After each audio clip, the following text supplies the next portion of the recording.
बिस्मिल्लाहिर्रहमानिर्रहीम। अस्सलाम वालेकुम स्टूडेंट्स। आज हम क्वेश्चन करेंगे यूनिट नंबर 10 D1 बुक, उसकी जो 10B एक्सरसाइज हम कर रहे हैं उसका प्रैक्टिस नाउ 6 है। क्वेश्चन नंबर 2 मेरे पास किसी ने पूछा है तो हम उसको सॉल्व करेंगे आज।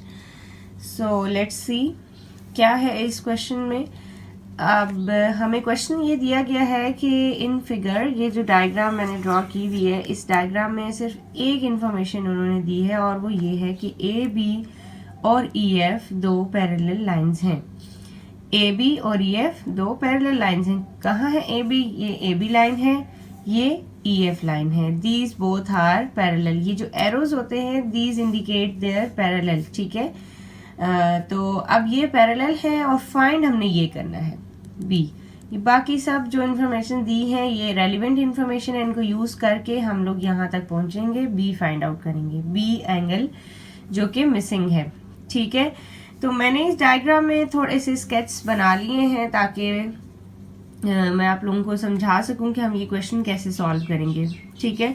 ये ए बी लाइन थी, इसको मैंने थोड़ा सा प्रोलॉन्ग कर लिया है और मैंने एक्स नेम दे दिया है, ठीक है।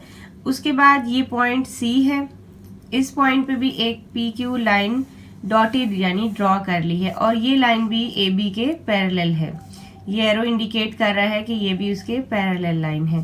फिर आर एस मैंने एक लाइन ड्रॉ की है through point D. Point D से एक लाइन आर एस गुजर रही है, वो भी पैरेलल है। ए बी के बी, ई एफ की बी, ये सब 4 की 4 लाइन्स अभी पैरेलल हो गई हैं, ठीक है। और ये एंगल 32 है, ये हमारे पास 293, ये मिसिंग है which we have to find, और ये है 228 डिग्री एंगल, ठीक है। तो स्टूडेंट स्टार्ट करते हैं हम लोग इसको कैसे सॉल्व करेंगे। आपने अब ये गौर से देखना है कि how we would solve this question. चलिए सॉल्यूशन की तरफ चलते हैं।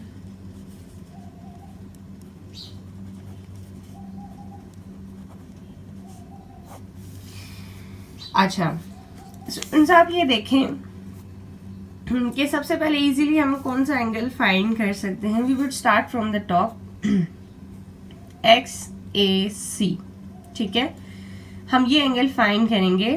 कौन सा एंगल फाइंड करेंगे? X A C. आप लोगों ने स्टेप बाय स्टेप बड़े ध्यान से ये समझना है, क्योंकि जिस पॉइंट पे आपको समझ नहीं आएगी वहां आप लोगों के लिए मुश्किल हो जाएगी।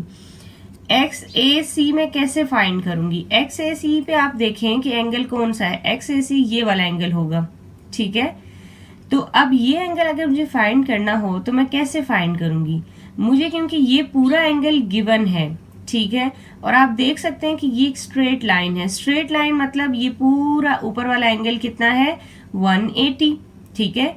और ये जो एंगल 228 है ये यहां से लेके यहां तक है।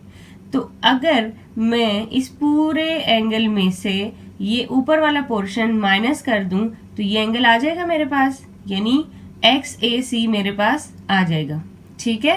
तो हम X A C find out कर लेते हैं।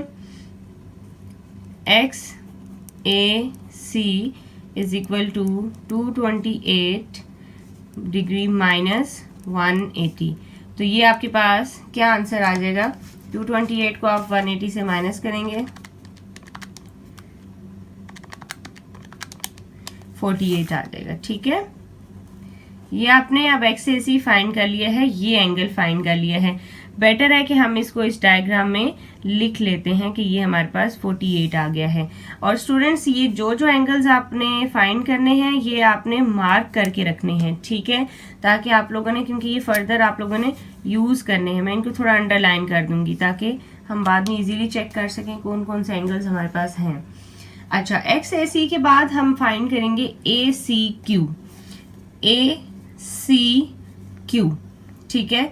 ए सी क्यू कौन सा एंगल बनेगा? ए सी और क्यू, ये स्ट्रेट लाइन जा रही है तो इसका मतलब है ये एंगल ए सी क्यू सिर्फ हमने फाइंड करना है। ये नीचे वाला नहीं मिलेगा हमें, सिर्फ ये पॉइंट का एंगल मिल जाएगा हमें, ठीक है। यानी यू कैन से कि हम ये एंगल फाइंड कर लेंगे यहां तक, सही है। तो ए सी क्यू हम एंगल किस तरह से फाइंड करेंगे? अब आप देखें कि ये लाइन अगर पैरेलल है इस लाइन के, तो आप लोगों ने मेरी प्रीवियस वीडियोस में पढ़ा है कि ये एंगल और ये एंगल फिर अल्टरनेट एंगल्स हो जाएंगे, क्योंकि when there are two parallel lines तो उनकी जो एक लाइन जो कट कर रही होती है उसके अगेंस्ट जो एंगल्स बनते हैं they are always alternate angles, ठीक है। तो अब ये अल्टरनेट एंगल्स हमारे पास बन जाएंगे, तो हम लिखेंगे ए सी क्यू, ये एंगल फाइंड करें हम ए सी क्यू, ठीक है। तो ए सी क्यू हमारे पास किसके इक्वल हो जाएगा, एक्स ए सी के ही इक्वल हो जाएगा, यानी आपने ये जो एंगल पहले फाइंड किया जितना ये है उतना ही ये एंगल है, ठीक है। तो हम ये लिख देंगे ये इसके इक्वल है, और इसकी रीजन भी आप लिखेंगे कि ये हमारे पास अल्टरनेट एंगल्स हैं, ठीक है। अल्टरनेट एंगल्स हैं किसके, अल्टरनेट एंगल्स हैं X B parallel to P Q के, ठीक है। ओके स्टूडेंट्स, ये बात क्लियर होगी। और एक्स सी ए सी क्यू, ये ए सी क्यू हम क्या लिख सकते हैं, इसको 48 डिग्री लिख सकते हैं हम लोग, ठीक है। ये आपके पास ए सी क्यू आ गया। आप इसको भी थोड़ा अंडरलाइन कर लें बिकॉज फर्दर हमने इस क्वेश्चन इस पॉइंट को भी यूज करना है। अच्छा, नेक्स्ट अब हमने क्या फाइंड करना है, नेक्स्ट हमने फाइंड करना है ई डी आर एंगल। तो ई डी आर एंगल जरा देखें कहाँ है, E D R, this one we have to find, E D R ये हमने फाइंड आउट करना है। तो स्टूडेंट्स ये आप डायग्राम से भी देख सकते हैं कि ये भी दो क्योंकि पैरेलल लाइंस हैं और ये इनके अल्टरनेट एंगल्स हो जाएंगे, तो हम इसे 32 लिख सकते हैं। हम लिखेंगे E D R is equal to 32 degree, और ये भी सेम रीजन आ जाएगा, अल्टरनेट एंगल्स हैं। क्यों अल्टरनेट एंगल्स हैं, क्योंकि ये ई एफ और आर एस जो है वो आपस में पैरेलल हैं, ठीक है। अच्छा, ये हमने 3 इंपॉर्टेंट एंगल्स जो हैं वो फाइंड कर लिए हैं, सही है। तो हम अभी इसको भी अंडरलाइन कर देते हैं। नेक्स्ट अब हमने क्या करना है स्टूडेंट्स, नेक्स्ट अब जो एक बहुत इंपॉर्टेंट एंगल हमने फाइंड करना है वो हमारे पास ये है सी डी आर, ये एंगल हमें चाहिए अभी, ठीक है। This one we have to find, C से लेकर डी और आर, यानी ये एंगल हम फाइंड करेंगे। हम स्टेप बाय स्टेप इस पॉइंट तक मूव कर रहे हैं ताकि हमें सारे एंगल्स मिल जाएं और हम उन्हें सॉल्व कर सकें। तो हम ये अब फाइंड करेंगे सी डी आर, यानी ये एंगल हम अब फाइंड करेंगे। तो कैसे फाइंड करेंगे, अब आप जरा देखें कि इस पॉइंट पे हमें ये एंगल भी मिल गया था, मैं इसे लिख देती हूँ 32 एंगल हमें मिल गया है, और बाहर वाला तो हमें सारा ही पता है पहले से 293। तो अब हम ये फाइंड कर सकते हैं कैसे, क्योंकि ये एक पॉइंट है, इसके अराउंड ये सारे एंगल्स बन रहे हैं और उसमें हमें ये भी पता है ये भी पता है, ये सिर्फ मिसिंग है। तो हम इन्हें एड अप करके 360 के इक्वल लिख देंगे जिसमें हमें ये एंगल मिसिंग वाला मिल जाएगा। So let's do this. अब हम लिखेंगे E D R plus C D R plus 293 is equal to 360 degree, और इसका रीजन आप क्या लिखेंगे, एंगल्स एट अ पॉइंट, एक पॉइंट के अराउंड ये सब एंगल्स बन रहे हैं। ई डी आर हमने अभी फाइंड किया 32, उसकी वैल्यू पुट कर देंगे, सी डी आर मिसिंग है वो एज इट इज रहेगा, plus 293 is equal to 360 degree. इन दोनों को हम लोग ऐड कर देते हैं, तो ये क्या आंसर आएगा जी, 293 प्लस 32 325 आ जाएगा जी। C D R plus 325 is equal to 360 degree. तो सी डी आर हमारे पास जो है वो कैसे फाइंड होगा, क्योंकि हम 325 को माइनस कर देंगे। After subtracting we would get 360 minus 325, या दिस इज 35। ओके, आपके पास ये आंसर आ गया है सी डी आर का 35 डिग्री, ठीक है। अब हमने ये भी एक बहुत इंपॉर्टेंट एंगल फाइंड कर लिया है जो कि हमें आगे ज़रूरत पड़ने वाला है, सी डी आर। चलें जी ज़रा डायग्राम में भी मेंशन कर देते हैं। ये हमारे पास आ गया है तो हम इसको लिख देते हैं 35, ठीक है। अच्छा, अब आप ज़रा गौर करें कि आपको क्या चाहिए था, आपको चाहिए था बी एंगल, ठीक है। ये आपने गौर से समझना है, बस आपका क्वेश्चन सॉल्व हो जाएगा, ठीक है। ये आपके पास पॉइंट आपने फाइंड करना था कंप्लीट, ये आपके पास ऑलरेडी था, हमने फाइंड कर लिया है ये ACQ, जिसको हमने कहा 48, ठीक है। ये हम यहाँ पर ACQ फाइंड कर चुके हैं 48 एंगल, ठीक है, 48 degree.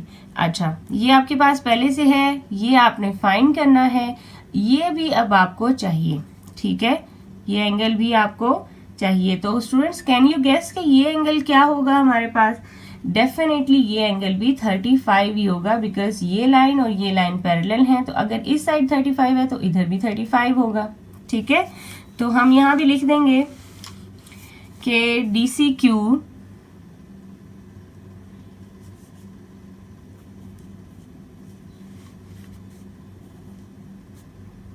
Is equal to CDR is equal to 35 degree. और जी ये हमारे पास अल्टरनेट एंगल्स हैं, क्यों? क्योंकि PQ और RS जो हैं वो आपस में पैरेलल हैं, ठीक है स्टूडेंट्स।